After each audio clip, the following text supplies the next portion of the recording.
ओम शांति। आज हम पढ़ेंगे 8 दिसंबर 2024 के बाबा के महावाक्य।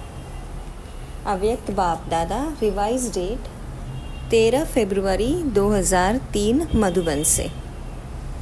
मुरली का शीर्षक है वर्तमान समय अपना रहम दिल और दाता स्वरूप प्रत्यक्ष करो। आज वरदाता बाप अपने ज्ञानदाता, शक्तिदाता, गुणदाता, परमात्मा संदेश वाहक बच्चों को देख रहे हैं।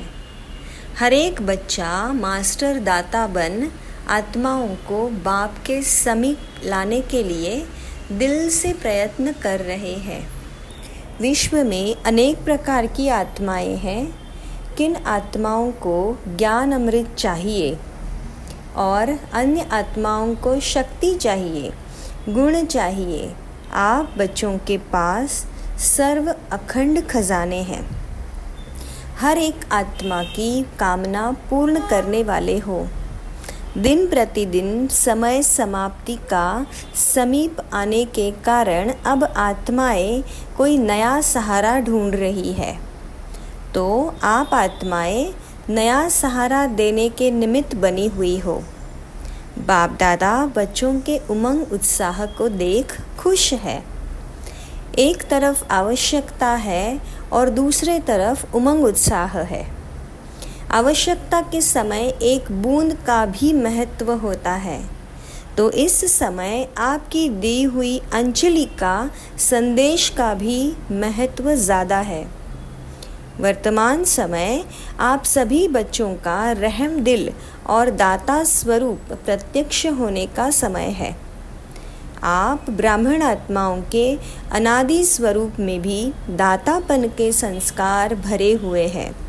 इसलिए कल्प वृक्ष के चित्र में आप वृक्ष के जड़ में दिखाए हुए हैं, क्योंकि जड़ द्वारा ही सारे वृक्ष को सब कुछ पहुंचता है।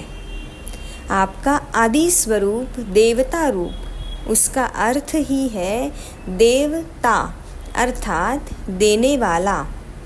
आपका मध्य का स्वरूप पूज्य चित्र है, तो मध्य समय में भी पूज्य रूप में आप वरदान देने वाले, दुआएं देने वाले, आशीर्वाद देने वाले दाता रूप हो। तो आप आत्माओं का विशेष स्वरूप ही दातापन का है। तो अभी परमात्मा संदेश वाहक बन विश्व में बाप की प्रत्यक्षता का संदेश फैला रहे हैं। हर एक ब्राह्मण बच्चा चेक करो कि अनादि आदि दातापन के संस्कार हर एक के जीवन में सदा इमर्ज रूप में रहते हैं। दातापन के संस्कार वाली आत्माओं की निशानी है, वह कभी भी यह संकल्प मात्र भी नहीं करते कि कोई दे तो देवे, कोई करे तो करे। नहीं, निरंतर खुले भंडार है। तो बाप दादा चारों ओर के बच्चों के दातापन के संस्कार देख रहे थे। क्या देखा होगा? नंबरवार तो है ही ना। कभी भी यह संकल्प नहीं करो यह हो तो मैं भी यह करूं। दातापन के संस्कार वाले को सर्व तरफ से सहयोग स्वतः ही प्राप्त होता है। न सिर्फ आत्माओं द्वारा लेकिन प्रकृति भी समय प्रमाण सहयोगी बन जाती है।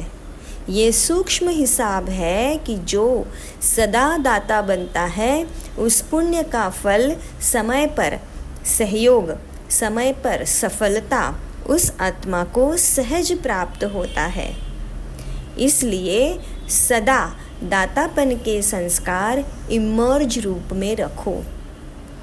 पुण्य का खाता 1 का 10 गुना फल देता है, तो सारे दिन में नोट करो। संकल्प द्वारा, वाणी द्वारा, संबंध संपर्क द्वारा पुण्य आत्मा बन पुण्य का खाता कितना जमा किया। मनसा सेवा भी पुण्य का खाता जमा करती है। वाणी द्वारा किसी कमज़ोर आत्मा को खुशी में लाना, परेशान को शान की स्मृति में लाना, दिल शिकस्त आत्मा को अपनी वाणी द्वारा उमंग उत्साह में लाना, संबंध संपर्क से आत्मा को अपने श्रेष्ठ संग का रंग अनुभव कराना, इस विधि से पुण्य का खाता जमा कर सकते हो। इस जन्म में इतना पुण्य जमा करते हो जो आधा कल्प पुण्य का फल खाते हो और आधा कल्प आपके जड़ चित्र पापी आत्माओं को वायुमंडल द्वारा पापों से मुक्त करते हो, पतित पावनी बन जाते हो। तो बाप दादा हर एक बच्चे का जमा हुआ पुण्य का खाता देखते रहते हैं। बाप दादा वर्तमान समय का बच्चों का सेवा का उमंग उत्साह देख खुश हो रहे हैं। मेजॉरिटी बच्चों में सेवा का उमंग अच्छा है। सभी अपने अपने तरफ से सेवा का प्लान प्रैक्टिकल में ला रहे हैं। इसके लिए बाप दादा दिल से मुबारक दे रहे हैं, अच्छा कर रहे हैं और अच्छा करते रहेंगे। सबसे अच्छी बात यह है कि सभी का संकल्प और समय बिजी हो गया है। हर एक को यह लक्ष्य है कि चारों ओर की सेवा से अभी उल्हने को पूरा ज़रूर करना है। ब्राह्मणों के दृढ़ संकल्प में बहुत शक्ति है। अगर ब्राह्मण दृढ़ संकल्प करे तो क्या नहीं हो सकता, सब हो जाएगा। सिर्फ योग को ज्वाला रूप बनाओ। योग ज्वाला रूप बन जाएगा तो ज्वाला के पीछे आत्माएं स्वतः ही आ जाएगी, क्योंकि ज्वाला लाइट मिलने से उन्हों को रास्ता दिखाई देगा। अभी योग तो लगा रहे हैं, लेकिन योग ज्वाला रूप होना चाहिए। सेवा का उमंग उत्साह अच्छा बढ़ रहा है, लेकिन योग में ज्वाला रूप अभी अंडरलाइन करनी है। आपकी दृष्टि में ऐसी झलक आ जाए जो दृष्टि से कोई न कोई अनुभूति का अनुभव करे। बाप दादा को फॉरेन वालों ने ये जो सेवा की थी कॉल ऑफ टाइम वालों की, उसकी विधि अच्छी लगी कि छोटे संगठन से समीप लाया। ऐसे हर जोन हर सेंटर अलग अलग सेवा तो कर रहे हो, लेकिन कोई सर्व वर्गों का संगठन बनाओ। बाप दादा ने कहा था कि बिखरी हुई सेवा बहुत है, लेकिन बिखरी हुई सेवा से कुछ समीप आने वाली योग्य आत्माओं का संगठन चुनो और समय प्रति समय उस संगठन को समीप लाते रहो और उन्हों को सेवा का उमंग बढ़ाओ। बाप दादा देखते हैं कि ऐसी आत्माएं हैं, लेकिन अभी वह पावरफुल पालना संगठित रूप में नहीं मिल रही है। अलग अलग यथाशक्ति पालना मिल रही है। संगठन में एक दो को देखकर भी उमंग आता है, ये कर सकता है, मैं भी कर सकता हूँ, मैं भी करूँगा, तो उमंग आता है। बाप दादा अभी सेवा का प्रत्यक्ष संगठित रूप देखने चाहते हैं। मेहनत अच्छी कर रहे हो, हर एक अपने वर्ग की, एरिया की, जोन की, सेंटर की कर रहे हो। बाप दादा खुश होते हैं। अब कुछ सामने लाओ। प्रवृत्ति वालों का भी उमंग बाप दादा के पास पहुंचता है और डबल फॉरेनर्स का भी डबल कार्य में रहते सेवा में स्वयं के पुरुषार्थ में उमंग अच्छा है। यह देख करके भी बाप दादा खुश है। ब्राह्मण आत्माएं वर्तमान वायुमंडल को देख विदेश में डरते तो नहीं है। कल क्या होगा, कल क्या होगा, यह तो नहीं सोचते हैं। कल अच्छा होगा, अच्छा है और अच्छा ही होना है। जितनी दुनिया में हलचल होगी, उतनी ही आप ब्राह्मणों की स्टेज अचल होगी। ऐसे है, डबल विदेशी हलचल है या अचल है? अचल है, हलचल में तो नहीं है ना। जो अचल है वह हाथ उठाओ। अचल है, कल कुछ हो जाए तो भी अचल है ना।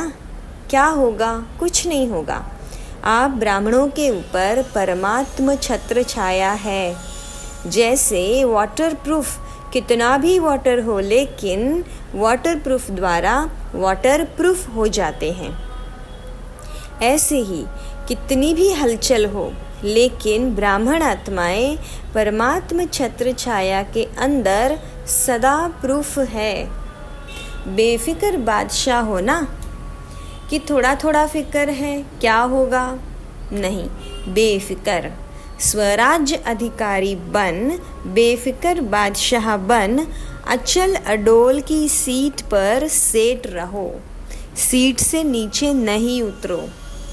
अपसेट होना अर्थात सीट घर से सेट नहीं है तो अपसेट है। सीट पर सेट जो है वह स्वप्न में भी अपसेट नहीं हो सकता। माताएं क्या समझती हो? सीट पर सेट होना, बैठना आता है? हलचल तो नहीं होती है ना? बाप दादा कंबाइंड है। जब सर्वशक्तिमान आपके कंबाइंड है तो आपको क्या डर है? अकेले समझेंगे तो हलचल में आएंगे, कंबाइंड रहेंगे तो कितनी भी हलचल हो लेकिन आप अचल रहेंगे। ठीक है माताएं? ठीक है ना? कंबाइंड है ना? अकेले तो नहीं। बाप की जिम्मेवारी है। अगर आप सीट पर सेट हो तो बाप की जिम्मेवारी है, अपसेट हो तो आपकी जिम्मेवारी है। आत्माओं को संदेश द्वारा अंजलि देते रहेंगे तो दाता स्वरूप में स्थित रहेंगे, तो दातापन के पुण्य का फल शक्ति मिलती रहेगी।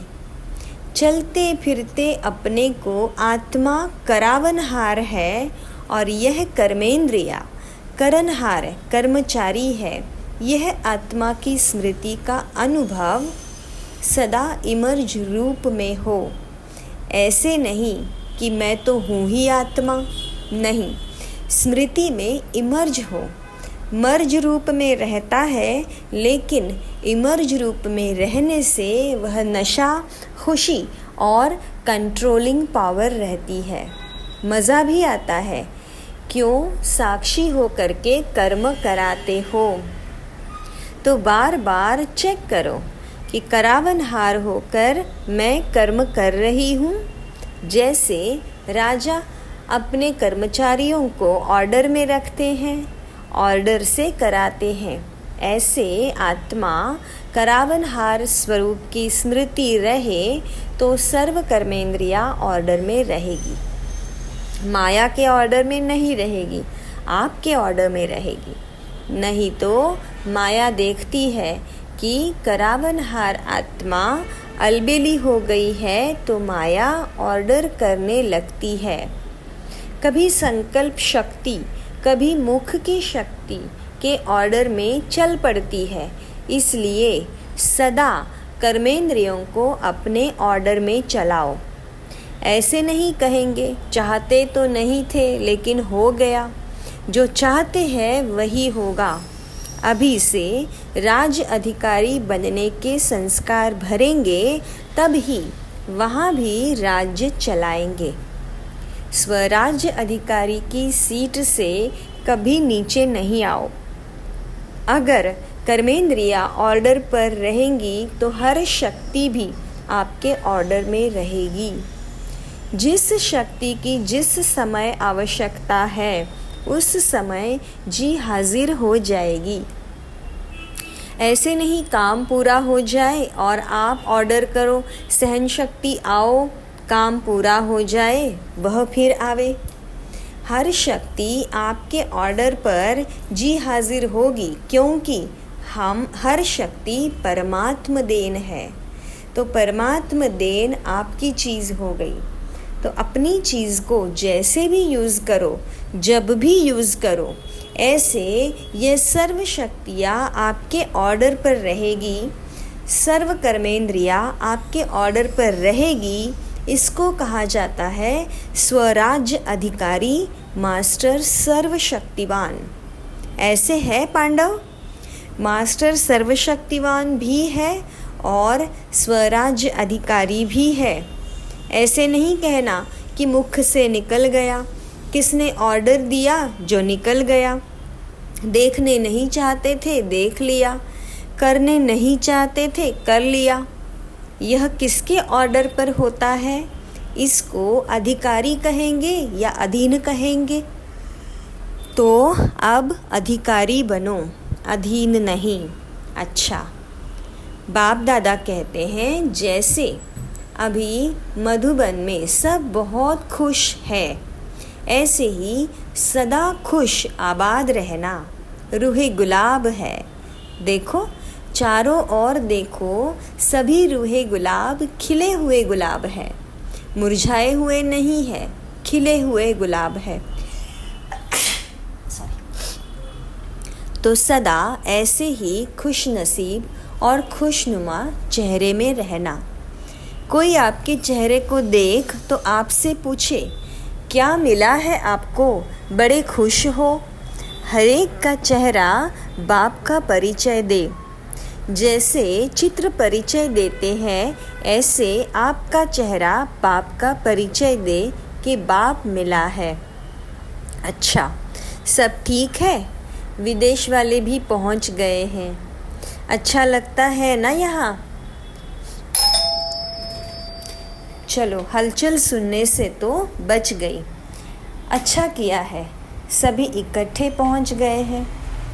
बहुत अच्छा किया है। रूहे गुलाब है, देखो चारों ओर देखो, सभी रूहे गुलाब खिले हुए हैं। डबल नशा है ना, बाप दादा को भी अच्छा लगता है। अगर किसी भी ग्रुप में डबल विदेशी नहीं होते हैं तो अच्छा नहीं लगता है। विश्व का पिता है ना, तो विश्व के चाहिए ना सब। माताएं नहीं हो तो भी रौनक नहीं, पांडव नहीं हो तो भी रौनक कम हो जाती है। देखो, जिस सेंटर पर कोई पांडव नहीं हो, सिर्फ माताएं हो तो अच्छा लगेगा, और सिर्फ पांडव हो, शक्तियाँ नहीं हो तो भी सेवा केंद्र का श्रृंगार नहीं लगता है। दोनों चाहिए, बच्चे भी चाहिए। बच्चे कहते हैं हमारा नाम क्यों नहीं लिया? बच्चों की भी रौनक है। अच्छा, अभी 1 सेकंड में निराकारी आत्मा बन निराकार बाप की याद में लवलीन हो जाओ। बाप दादा ने ड्रिल कराई।